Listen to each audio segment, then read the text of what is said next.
September 26, 1983, at midnight Moscow time.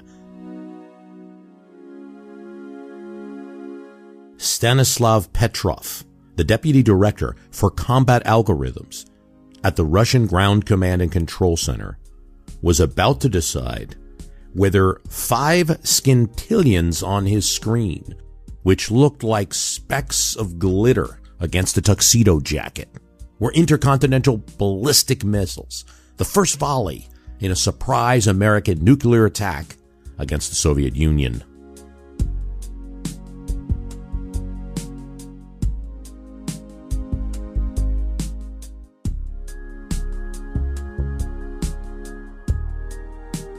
Officers in a half-dozen other bunkers across the Soviet Union listened on the nuclear party line that the Soviets had set up, waiting for his answer.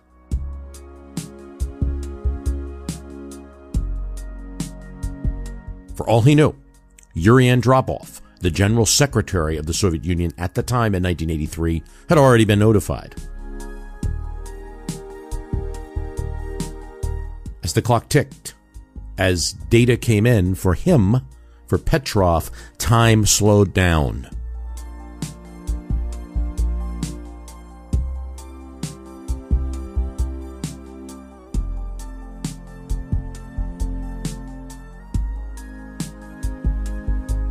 He was a rational man, a trained engineer, young enough to be skeptical of Kremlin propaganda about the United States. He understood the rhetorical games that both sides played. 21 days earlier, of course, a Soviet Army air defense fighter on patrol had destroyed a Korean passenger plane that it mistook for an American spy plane.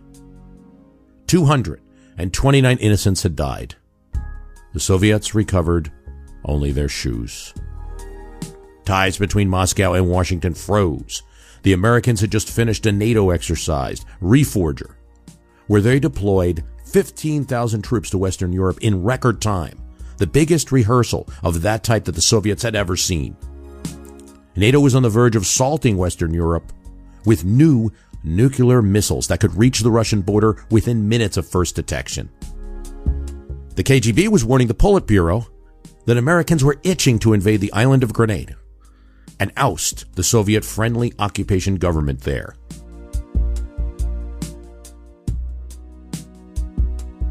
A hunch that would be right. And Reagan had just postponed a summit with Andropov until next year.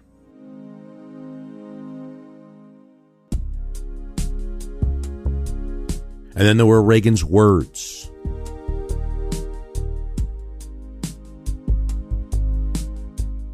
He had urged Christian supporters to beware of the temptation of pride, the temptation of blithely declaring yourselves above it all and label all sides equally at fault, to ignore the facts of history and the aggressive impulses of an evil empire. That evil empire was, for better or for worse, the country where Petrov and his wife were raising their 2 young children. The way he told the story, Petrov never wanted to join the Soviet military. He did not have the bearing of a soldier. He was slight and nerdy. While their kids played with toys, he tinkered with them. He wanted to be an engineer. However, his parents forced him to enlist at age 17. Gotta be patriotic. His father had served Russia and they insisted, so should he. But the Soviet military was starved for talented scientists and engineers in the 1970s. They were desperate to catch up with the United States and the West on military, economic, and agricultural fronts. And Petrov fit that bill. He found his career fast-tracked. At age 29, he was assigned to one of the Soviet military's highest priority projects, an early warning system for nuclear missiles that would replace an aging version built during Nikita Khrushchev's tenure as General Secretary. He designed the algorithms that would allow massive ground-based mainframes to determine whether a flash of energy was merely a random burst of photons or an intercontinental ballistic missile strike. The satellites were given the formal designation of USUR, but they were known in the military as the Oko constellation, Oko meant I. The Soviets knew the West was watching each successive Oko launch, calibrating their war plans for its eventual completion, and that the Americans were in the process of upgrading their entire strategic deterrent. That was one reason that the USSR openly proclaimed Oko's full operational status in 1982. But Petrov knew better. Oko's eyes were not perfect. They were occluded. The hardware was raw, and the system was glitchy. It had occasionally failed to detect missile launches that the Americans had announced in advance. Petrov, as a lieutenant colonel, occasionally served as battle staff commander for the Staff of Engineers, emergency action specialist, political and military intelligence analyst. If an Oko satellite registered a hit, he would decide who to call and what to say to them. Petrov did not like pulling the nuclear war watch. He felt unlikely when he was recalled from home, often on 20 minutes notice. His 12-hour shift would begin at 8 o'clock p.m. In an imposing chamber outside the watchroom, he would inspect each of the 120 or so officers and enlisted men who would serve as the Soviets' eyes and ears that night. If he found a uniform too crumply, he would yank the offender out of line and replace him. The starch discipline reflected the seriousness of the mission, and Petrov, despite his desire to be elsewhere, followed that protocol. Shift changes took an hour. The outgoing watch commander briefed him on the day. He knew the mechanics of the early warning system as well as anyone. He also knew, in a glass-enclosed office several meters away, KGB political officers had their own line to the Kremlin. They could, in theory, disagree with his call. They had access to real-time intelligence that he did not. The officers were friendly, but he did not know what they said behind those closed doors. The watchroom was 2 stories tall. The battle staff sat at their consoles, their eyes moving from displays on their desk to the large projection screens that wallpapered one end of the room. One, fed from a reconnaissance satellite, showed a nearly live view of Earth from a high polar orbit. Petrov could tell the time by watching the slow progress of the boundary line between shadow and sunlight over the European, Asian, and American continents. The more important of the 2 displays was the Oko display. It had an electronic map of the globe with the USSR and the US outlined, and American nuclear missile bases marked with crosses. On this day, about 15 minutes past midnight, Petrov was troubleshooting. One of the satellites was fluctuating in its orbit, and engineers were trying to send signals from the ground in order to correct it. The satellites also had to dance in unison. Radar hits had to be triangulated so that the computers could quickly project the trajectories of ICBMs. Petrov sat behind a console in the back of the room, sipping tea with an assistant. He'd just finished his supper, a cheese and sausage sandwich. His satellites had good coverage of the United States, where it was early evening. Half the continent was bathed in sunlight. Half was dark. Then came the siren. An insistent, repeating, blang, blang, blang. Almost too loud, Petrov later remembered. And not all like the siren that was used in the exercises. It was something different. Blang, blang. He stood up. Underneath the monitors, a huge electronic banner began to flash in red and white. Oko's prisms were bombarded by the energy signature of what its computers interpreted as an ICBM missile launch from somewhere inside the United States.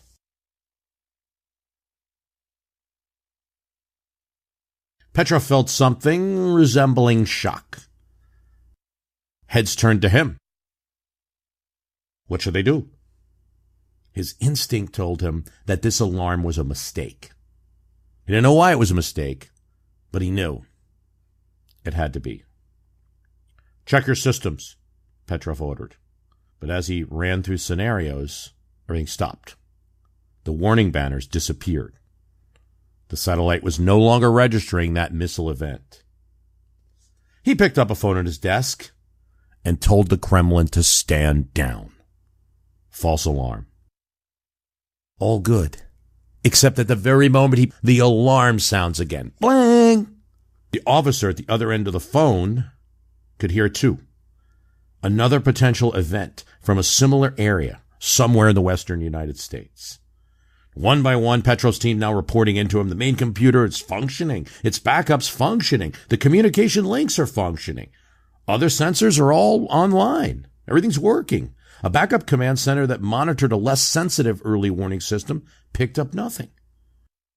Although Petrov knew that these sensors were not designed to detect launches so quickly. Third underground command center, this one operated by a special section of the Soviet Army, opens up a line to Petrov.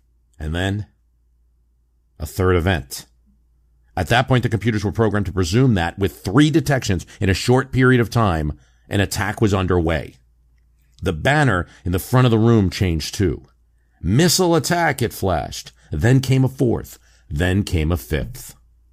The satellites were seeing something. The information they received flowed into the 2 independent processing systems. The warning could not be triggered if only one of them was working. A computer dedicated to accessing the probability of a launch based on all the available data had just reported. Yeah, it's a high probability of an attack. All of the computer senses were telling him what to do. He knows he had the Kremlin on the line. He knows there's awareness of the event. The KGB officers are nearby in the room. He has no idea how many people are monitoring what he's deciding. But everyone is looking to him. At that point, Petrov's training should have ended the debate. He was responsible for the sensors in his own small box, and the sensors were going off. From everything he could see, the Americans have decided to start a nuclear war. And as inconceivable as it is to us today, Petrov was inclined to think that Americans would do just that. In one sense, he could not do his job without being able to assume the worst. He had to. Every missiler in their silos had to assume that the enemy would strike, because if they harbored any doubts, they'd never be able to blast through a well-fortified wall of cognitive resistance to nuclear war that we all have. This was Petrov's job.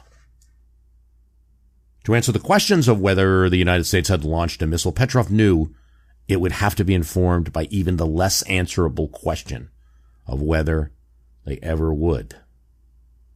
And if they would, how would they do it? His rule of thumb was that if it happened, the United States would try to decimate the Soviet Union with one big first strike, hundreds of missiles launched at once. This is what the Soviet Union would do if, God forbid, they decided on that similar course and to destroy the United States. If, on the other hand, only one missile was detected, it could be an accident. Only 3 Soviet leaders had the authority to order a retaliatory strike. 2 of them would have to concur to do it. Since it would take 20 minutes for an ICBM from the United States to reach Moscow, Soviet leaders had at most about 16 minutes to make their own decision, or else their missiles would fizzle in their silos and their fighter bombers would be incinerated before they even got off the ground. So he made the call. He wasn't totally sure, but he was pretty sure. This was a false alarm. He didn't know what it was, but it was not a missile launch. When he hung up the phone and reported that, his stomach was tight. He waited for a backup set of ground-based sensors that would register missiles as they drove over the meridian, reported in as they did. This was the moment. A few minutes later, when they would have been crossing that meridian, the sensors picked up no missiles. There was nothing. He had been right.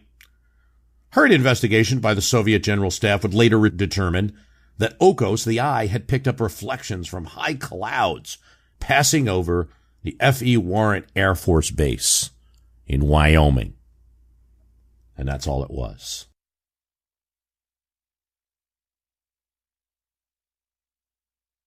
The failure of Okhos panicked the Soviet war planners.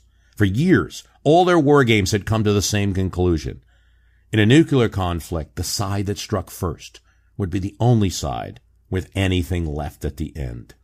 The story of Okho and Petrov, who may have saved the world that night.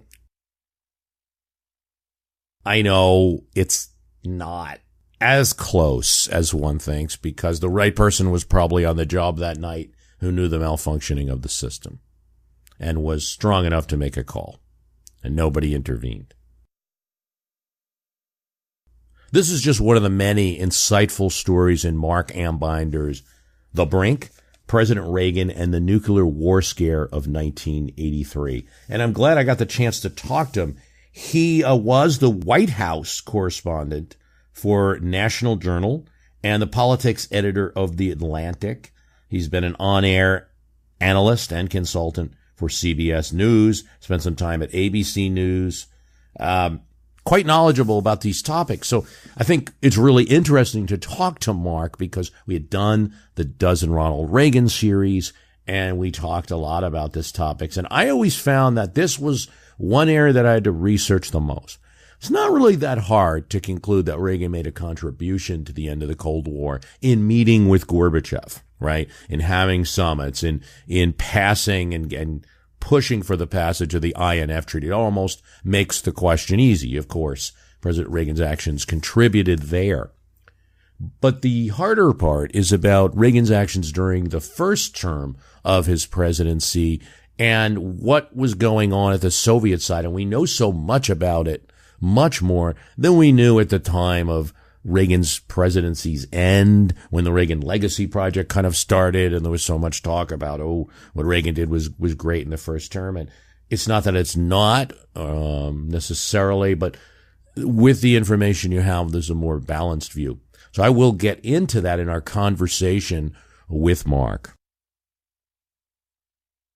Couple of notes. I was just came back from Podcast Movement in Philadelphia.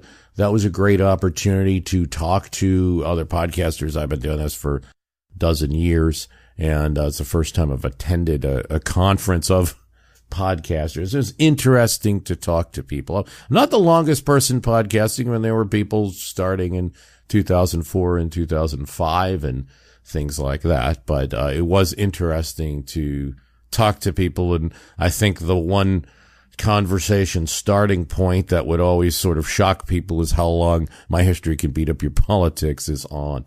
Had a very good time at the History Podcasters Meetup at Podcast Movement in Philadelphia. That was run principally by Scott Rank at History Unplugged Podcast. His is a really good podcast and very productive. There's a lot of good and interesting history stories about, say, camels that the U.S. cavalry used in the American Southwest, about the history of beer and prohibition and drinking culture. He interviews the Grammar Girl from the Grammar Girl podcast and talks about the history of words. I mean, all of these like very interesting stories. So I highly recommend History Unplugged podcast. Also, I am interviewed on that podcast on a very recent episode. A note about the premium podcast, I'm going to be having additional conversations on there. On the premium podcast, we're going to get more with Marc into what it's like to be a White House correspondent. So www.myhistorycanbeatupyourpolitics premium.com. Marc Ambinder is the former White House correspondent for the National Journal. He's the author of The Brink, President Reagan and the Nuclear War Scare of 1983, and I am delighted to have him on. Thanks for coming on My History Can Beat Up Your Politics. It's my pleasure. History and politics are my favorite subjects. So they intersect. We had done on this show a series called A Dozen Ronald Reagans, and we went into a lot of what I think is forgotten about how amped up the nuclear game was. I noted that Time magazine and some Russian sources were referring it as the second Cold War because they felt that it had been the post-détente era and that we were entering a second Cold War at this time. And now after so many years from the INF treaty and Reagan and Gorbachev meeting, and I guess I'd just start with, how close did we come to a nuclear war in 1983?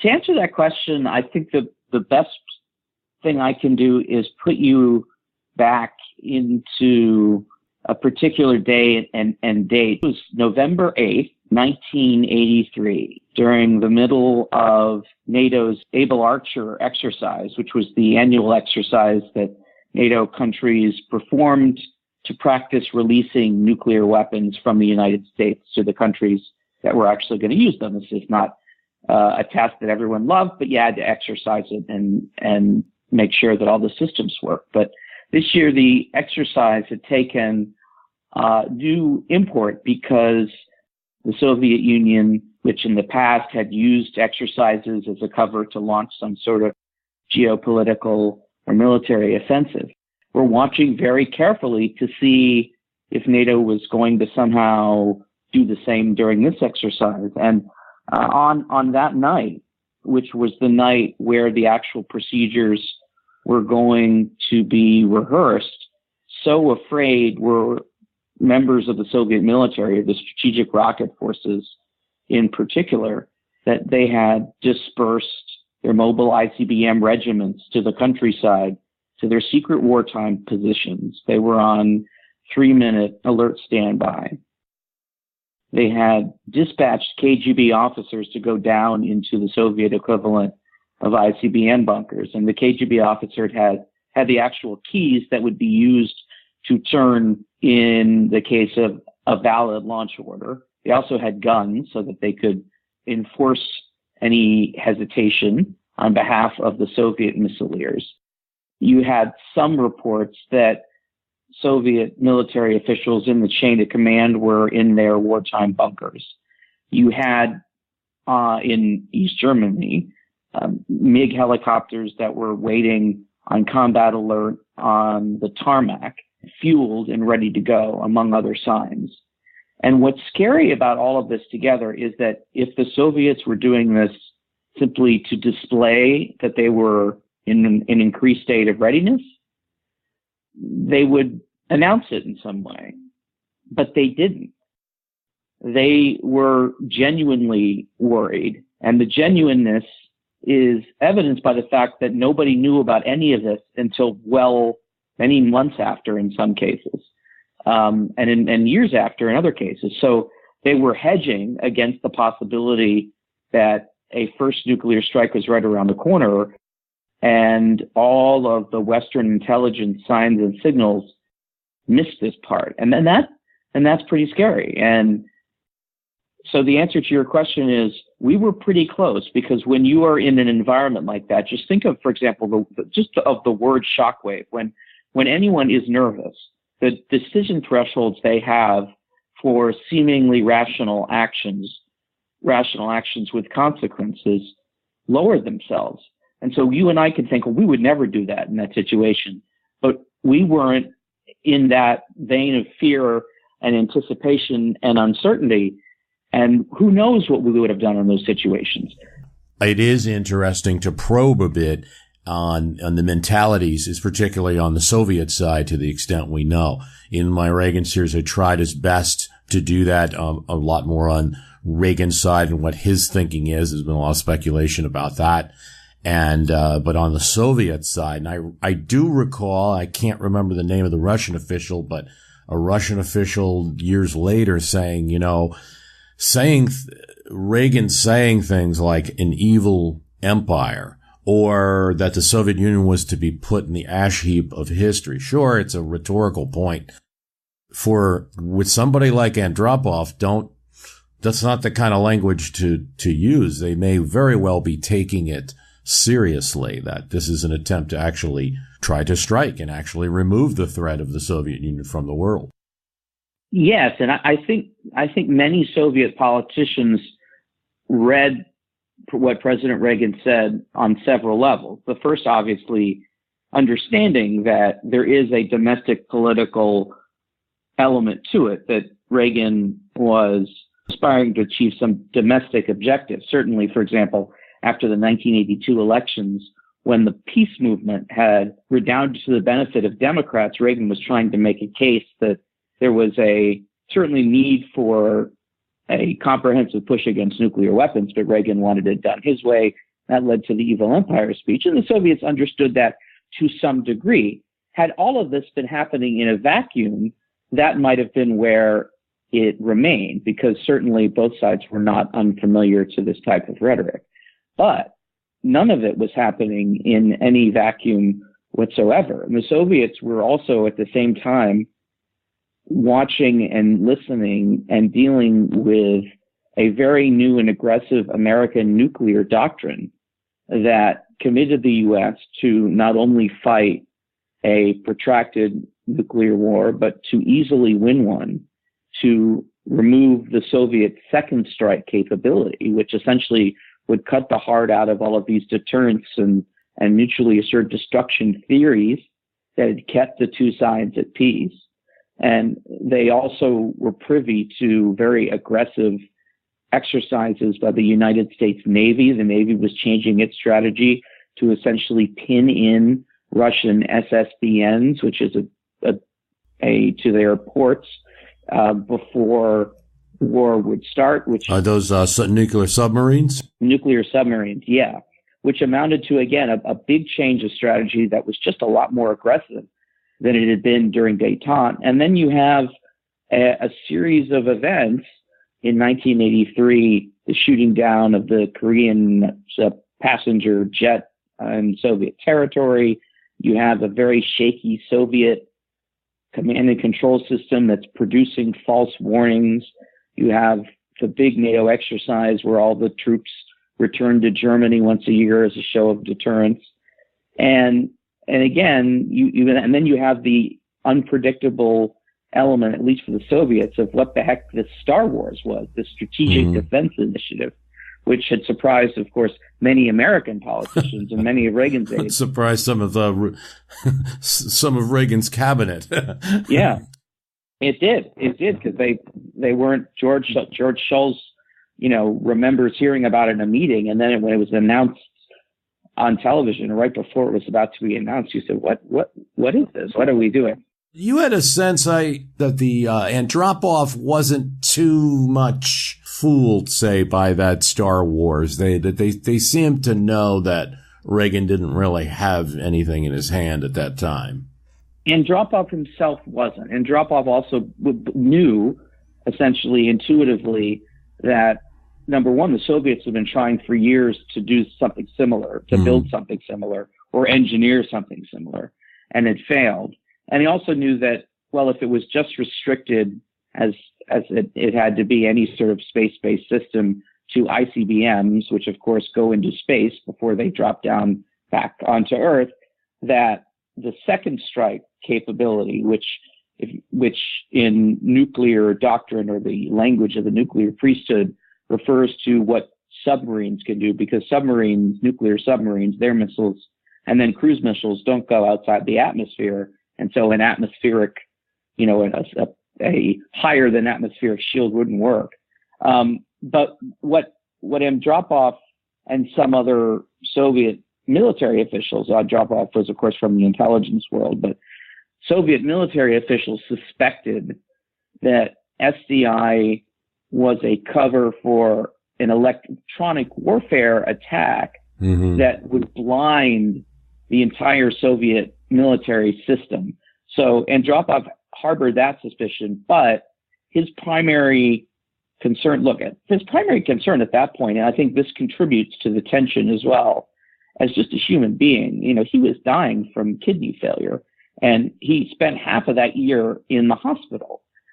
When you're dying and you're thinking of your own mortality, your frame of reference is going to be a lot different, and you're going to take these threats a lot differently. So he was trying to cling to power because, of course, there were his colleagues who knew he was dying and just wanted to let him die and get on with it.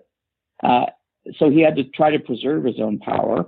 But then as the leader of a nation, he was thinking in those terms as well. What if I make the mistake that consigns the Soviets to the, ash bin or dust heap of history? So the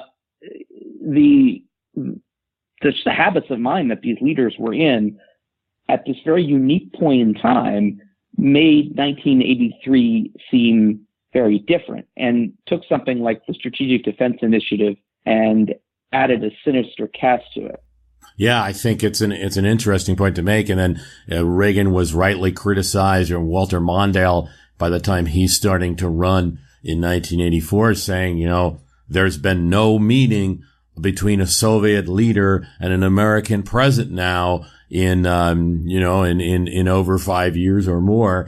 And it's a very, very dangerous time. It's just this kind of two forces not really talking to each other that became very different once Gorbachev took power. But it's interesting to get a picture of the time that I think a lot of people have forgotten. Yeah. It was the longest period in the Cold War where the leaders had not spoken.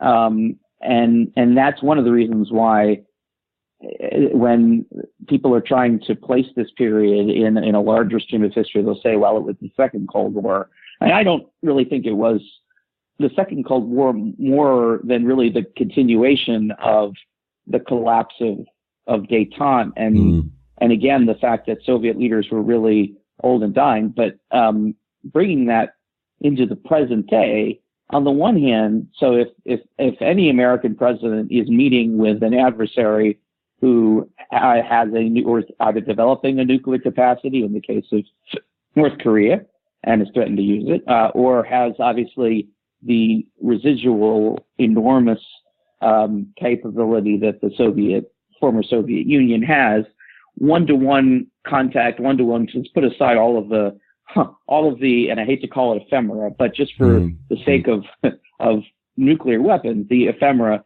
around what Trump owes to Putin or what Putin has on Trump or all that. It is certainly on a basic level good that leaders are talking, because really traditionally only presidents have had the power to convey directly and build relationships that really can reduce tensions even when other factors in the world are conspiring to produce these tensions. And then the question becomes, well, what's the next step? And is the next step a series of agreements that would actually reduce the nuclear threat to each country or to the world? Or is the next step a series of geopolitical scenarios where tensions would actually increase, and where, regardless of what the relationship between the leaders were, the command and control system and the way the militaries were postured against each other made it seem like, again, the brinksmanship was still there. It almost didn't matter, or doesn't matter, what Trump or Putin actually intends. And I look at the Baltic States. Yeah, I think it's often forgotten that we still have thousands of missiles pointed at each other. Reagan and Gorbachev talked about eliminating nuclear weapons in Reykjavik, but that actually still has not happened. What they talked about in 1986 has still not happened. So we still have missiles pointed at each other, and then we have new threats.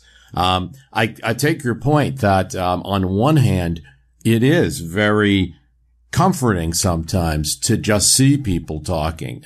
You see Trump and Kim Jong-un, and that's an image where usually any image of Kim Jong-un is him on a podium in front of his rocket launchers, and as we used to see the old Soviets doing so. And it's refreshing on one hand to see them meeting. Putin maybe has been around a while and been seen with Obama and Hillary Clinton and George W. Bush. And so it's not as uncommon. But it's, on one level, it's refreshing to see talk. There's a lot of comparisons to Reagan and Gorbachev anytime an American president or Russian leader meet. Maybe we have too much of an archetype in our mind that everything will be the same as that the talking's always good. The one thing that strikes me is that I think Reagan did a good job, as much as it didn't work out in Reykjavik, but also Gorbachev had the desire to go in a peaceful direction and to reduce the nuclear threat. Here, it seems like a mixture. On one hand, it's good to see the leaders talking, but we're also unsure what we're giving up. No one's in the room. No one was in the room in Reykjavik either, really. There was the Secretary of State and the Foreign Minister and the translators.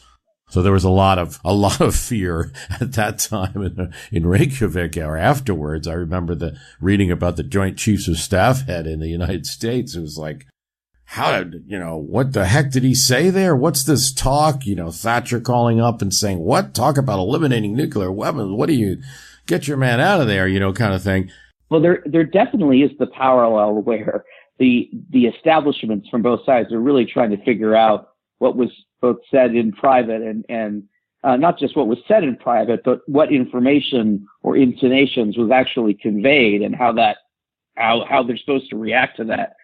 And in Reagan's case, indeed, I think, Reagan had a long-standing desire to, in one fell swoop, although on his terms, eliminate everything, eliminate the entire threat.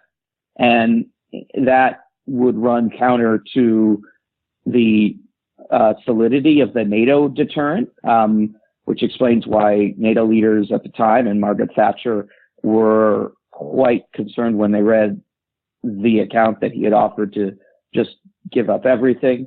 And then, look, the entire defense of the United States was linked very heavily to its nuclear posture. And it just, even though it was the sort of fervor dreams of presidents, it was cause for alarm.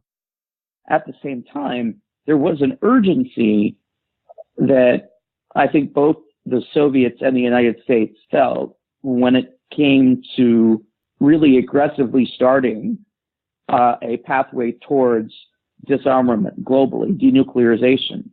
Reagan conveyed that repeatedly, and Gorbachev conveyed that repeatedly, and they obviously eventually agreed in several significant ways. And they had, a set of issues that they ultimately agreed on, and then a set of issues that they disagreed on. You flash forward to today, the uncertainty is very different. Certainly, there is an urgency, a nuclear urgency, which is that the START treaty has to be renewed, which President Obama and at that point President Medvedev had signed. That is coming up for expiration.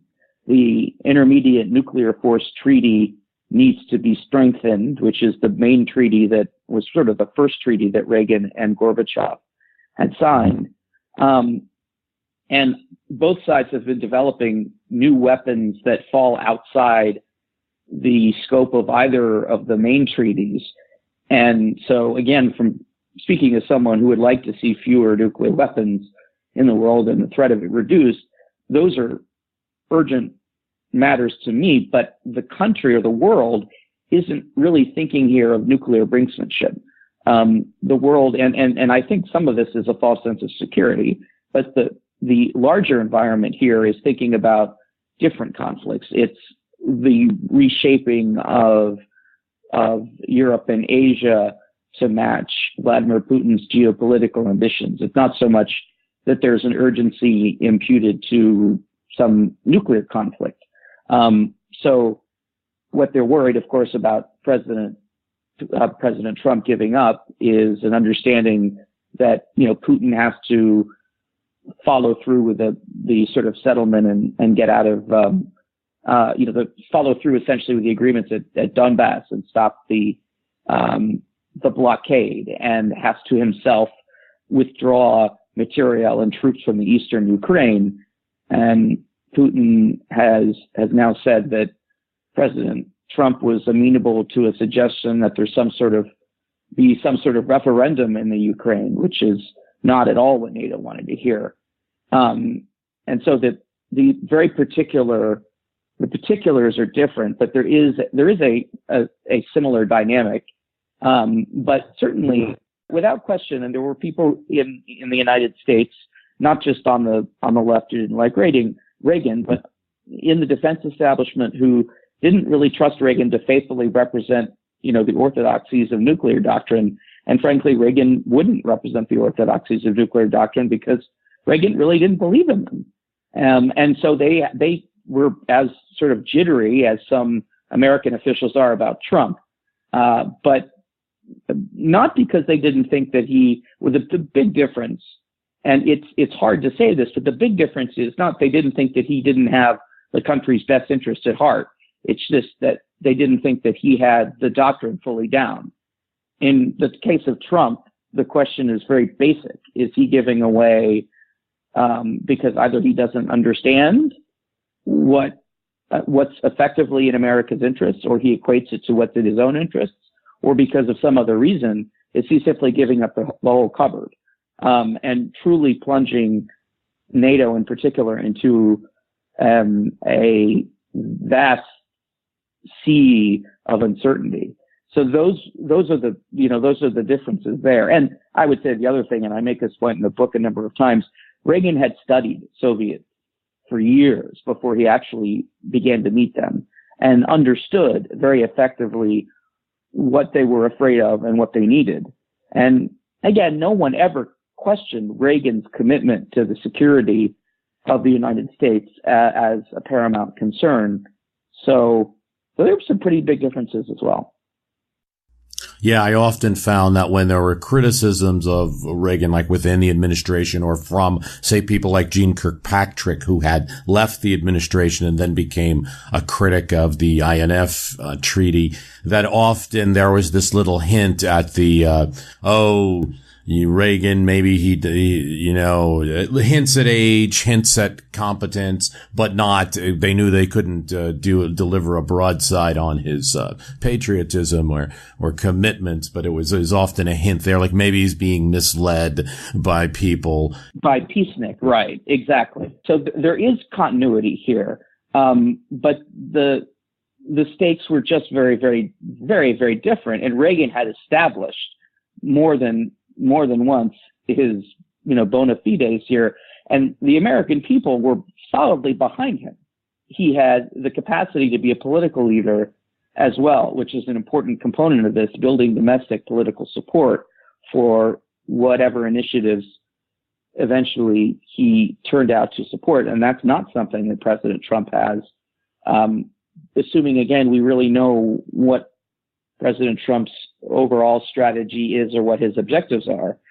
I would wager to say that. Yeah, I mean, that people in his administration don't know, and that's part of the uncertainty. Yeah, I tend to agree. There's definitely a level of uncertainty. Of course, it's easy, and we have done it on this program, to look at the early Reagan period and see so many parallels. I mean, one of the things I talk about on my program in the last episode about Reagan was I have almost identical Bruce Springsteen quotes of "I don't know what to say about this election," or and something close to it in 2016, in 1980, and then in 2016. Bruce Springsteen quotes in concert of almost identical. There's all this criticism of Reagan. He goes to Bolivia and calls it Brazil. I mean, he's messing up at the first European meeting. I mean, he's kind of in that case, it was Pierre Trudeau is talking about him as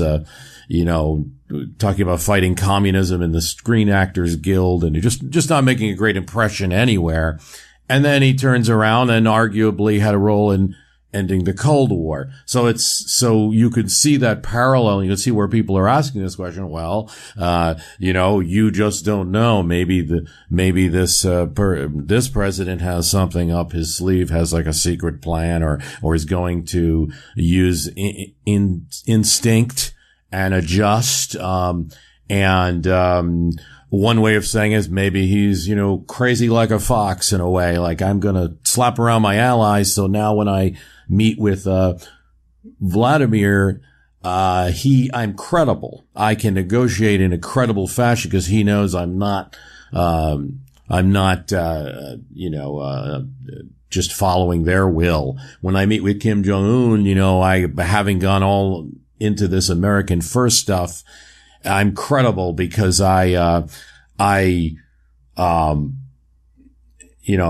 I've shown that I'm not interested in your country. I'm interested in America at first, not being a world policeman. I'm asking NATO to contribute more. So, I can see that argument being made. I'm presenting an argument that I don't particularly believe in, but I can see that argument being made and shaped. It is, it is, again, in the abstract, a plausible argument, and it is a plausible way to conduct diplomacy, but it unfortunately ignores what Vladimir Putin has been doing over the past 5 years, which has been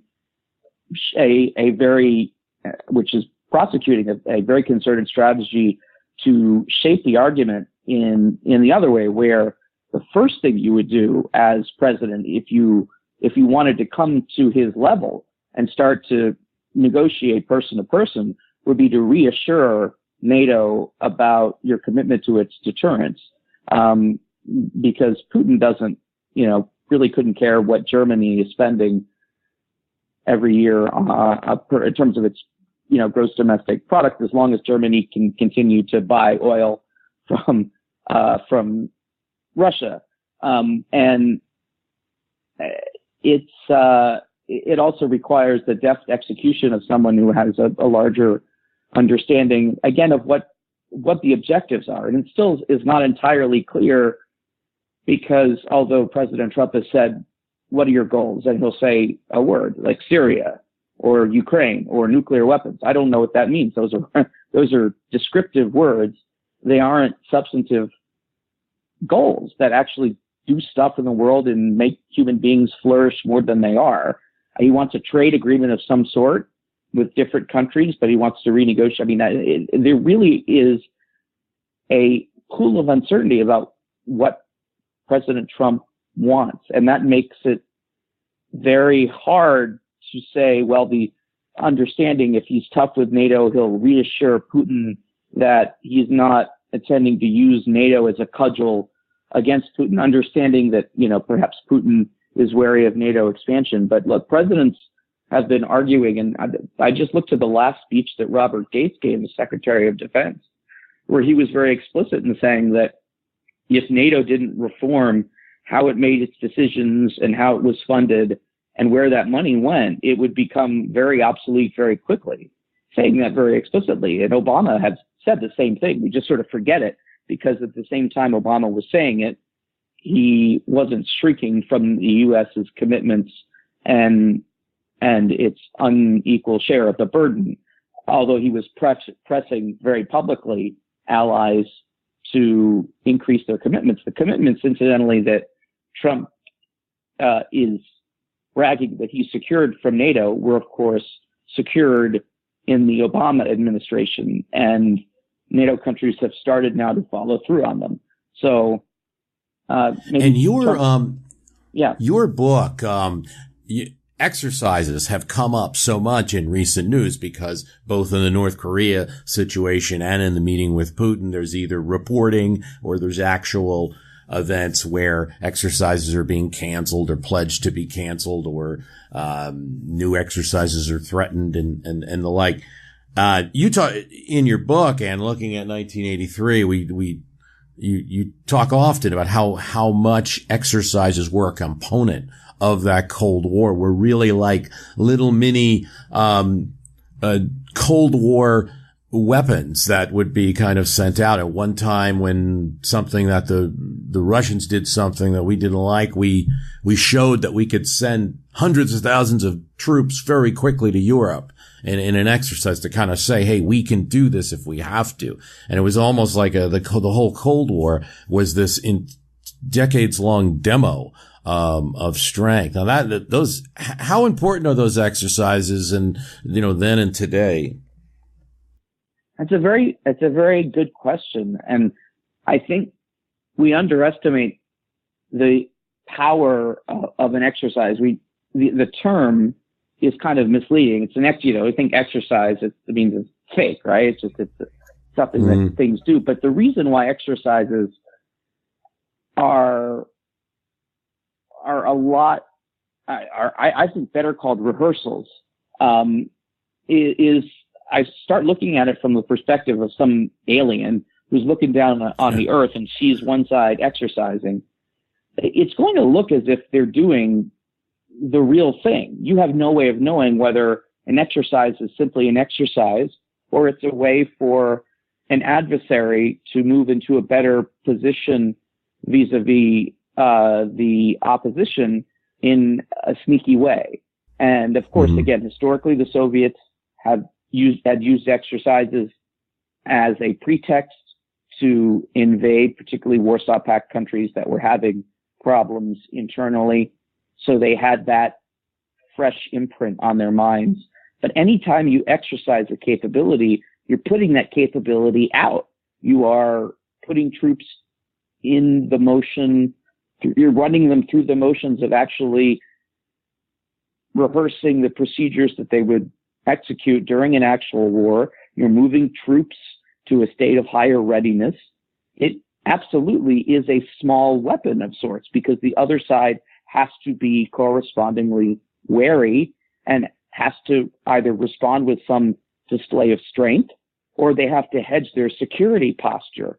And that in and of itself ratchets up the tension anytime there's any exercise, even if it's small or if it's large. And so the larger these exercises became, the more aggressive they became, the more warlike they became, and the more the other side just, again, as a matter of logic, has to prepare as if they're about to face some sort of war. They have to hedge, even if it's a little bit.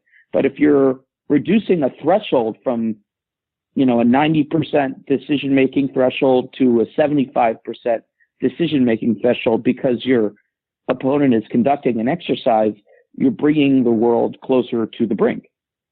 And you, throughout the history of the Cold War and the end of the Cold War and the post-Cold War period of tensions, that dynamic has been the same.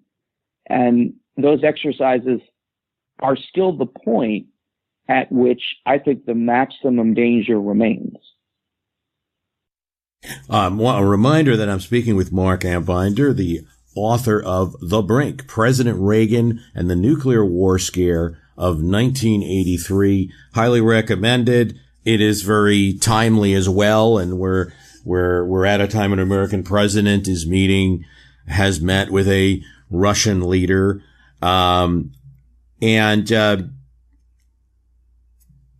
I think a very interesting point of the book, I was trying to find it there, but I'll just say it in general terms, where we know now more about the Russian spy activities, the secret weapon that they had of knowing a lot about what we did through their spy network. You see the TV show The Americans is very popular, and people enjoy that.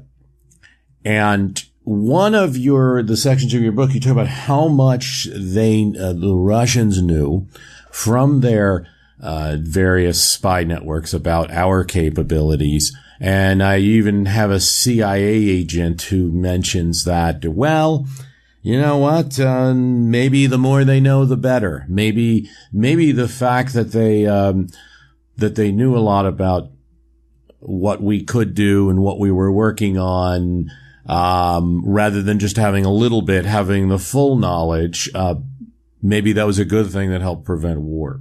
Yeah, there is something to that. The Soviets had a cornucopia of spies throughout the West. And as spies do, spies sometimes tend to exaggerate, and spies only see one part of the picture. And sometimes that part can be very alarming, and sometimes it can be very comforting, depending on what they're saying.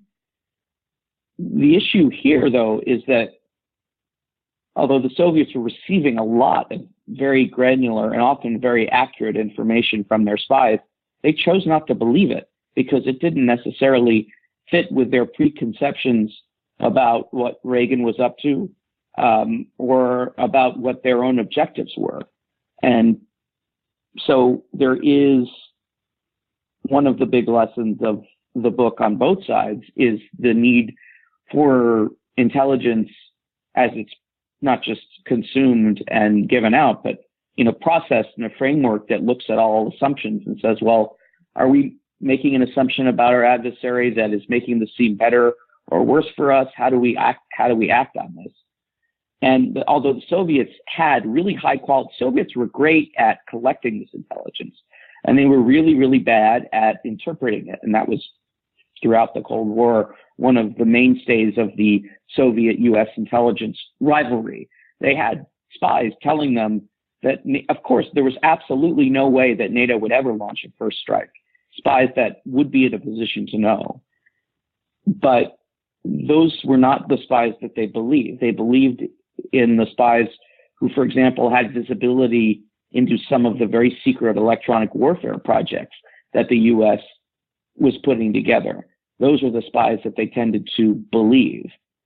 On the other side, it took a while for the West to appreciate the intelligence it was receiving about how afraid the Soviet Union really was. The big spy being Oleg Gordievsky, who was a KGB officer in London who was spying for the Secret Intelligence Service, the MI6, for the Brits. The Brits actually believed Gordievsky pretty quickly when he was telling them in 1983 and early 84, look, the Soviets are really, really afraid that the West is going to launch an actual strike now, and your provocative behavior is making them more afraid. And it took a few months for the U.S. to believe, once the British started sharing that vein of intelligence, that, well, this wasn't just some attempt by the British to get us to be a little bit less aggressive. This was actually something the Soviets believed. So there were interpretation issues on both sides. And this is a case study in how you can receive accurate intelligence and not believe it. And sometimes how, in order to believe it, you have to go back and confirm it and match it up with signals intelligence and tactical collection and what you're seeing in the field and the things that you're seeing that the enemy doesn't want you to see. There is obviously a lot of guesswork in that. But to the credit of the United States, after about 5 or 6 months, it had become very clear that the intelligence showing that the Russians were genuinely afraid to the point of putting their mobile intermediate range ballistic missiles in the field on 3-minute alert was a true example of their fear and not something that they were simply trying to posture with. Yeah, and I think once you've established that, which I think your book helps to do, and so much of what's come out it tends to do, once you establish that, it also informs the history of the rest of it and the what if there hadn't been a Gorbachev and Reagan wasn't so willing, didn't have this kind of quiet desire for, at least in the right way, to end nuclear weapons. If 83 had gone into 84 and 85 with the same type of brinksmanship, would we have been so lucky? I don't think we would have been. And I think it really took a leader who, like President Reagan, who saw this intelligence, was humble enough to say, okay, we might be doing things that we shouldn't be doing. We need to change course. And then, of course, it took a Soviet Union that was in the economic straits that it was in and was suffused with political chaos in Soviet satellites at that point, and the election of a forward-thinking technocratic leader who, without the sort of historical baggage and ties to different parts of the Russian establishment that might fight against peace, someone like Gorbachev, to really bring these issues to the fore. So certainly when, I've been asked the question a lot, did Reagan win the Cold War? Reagan won the Cold War, Gorbachev won the Cold War. You're not separating them from the two. Obviously, their interactions did. Both of them, though, had to bring significant leadership qualities to the table, and both did. Yeah, I think it's often not seen that there was a change there, that Reagan's first term persona and person that he was, at least publicly, on this issue, changed. And you didn't hear evil empire much after 83. And then when he goes to Russia in 88, it becomes, oh, did I say that, type moment. So, right. I think that wasn't working, and there was a change, and that informs that question of, sure, of course, in his presidency, won the Cold War, but not merely because candidate Reagan won in 1980. The die wasn't cast there. There were a series of steps and changes, and the role of the anti-nuclear peace movement around the world was a huge factor, leading really both sides. I mean, the U.S. through democratic pressure and the chance, which now seems remote at best, but then seemed real, that Reagan might lose the election. And the Soviets, the opinion of the world, and that they might lose their relations with Western Europe that they were trying to maintain if they also didn't do something for peace. So this pressure from all sorts of people, very strong in that time. We forget these days about the nuclear, much about the anti-nuclear protests and things like that. The opposition parties, in the United States and in Europe that were pressuring, a really harsh stance so that 1981 Reagan first term kind of, we'll just call our opponents names and beat their brains out and just be the strongest one on the block, was modified. And there was a change there and an evolution, really. There was. And I certainly think Reagan kept to his core principles, evolved over time, and saw capacities that he had, leadership capacities such as empathy and such as his true curiosity about the Soviet Union, be brought to serve a set of policies that he might not have considered early on, but by the end of his administration were critical and crucial. Other than what we were able to discuss, anything else stands out that you think are important for the audience to know? I think that anybody who wants to be president needs to have a better understanding of the nuclear command and control system, what its vulnerabilities are, how, particularly in the era of ubiquitous information and digital communication, how the system can be gamed in a way that could spark, as we've seen in Hawaii earlier this year, false alerts that portend death for people, that can provide inaccurate information to presidents. We as voters, because we haven't really had an actual nuclear conflict since the end of the Second World War, don't take much into account other than, basic presidential temperament. But even then, we obviously don't take it into that much of an account. So I want voters in particular, I would love to see voters begin to ask very specific questions on the campaign trail about what presidential candidates know and don't know about the nuclear weapons they're going to inherit as president. Because I think the earlier that presidential candidates think about this, the more creative they can be when it comes to figuring out ultimately how to reduce the threat. That's a great point. Well, Marc, thanks for coming on My History Can Beat Up Your Politics. I hope that my history was very gentle to your politics today.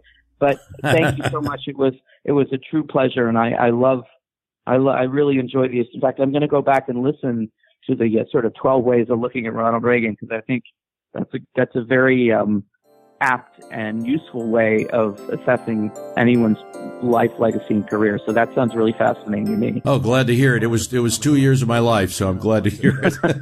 Well, I will pay some justice to it. Well, we want to thank Marc Ambinder for coming on the program, and I want to thank you for listening. Remember, the website is www.myhistorycanbeatupyourpolitics.com, and a reminder to subscribe if you're not subscribed on Apple Podcasts, Google Podcasts, Castbox, Stitcher, whatever platform you're using to listen helps a lot. And a reminder about that premium podcast where we're going to have an additional talk with Marc Ambinder about what it's like to be a White House correspondent. Thanks for listening.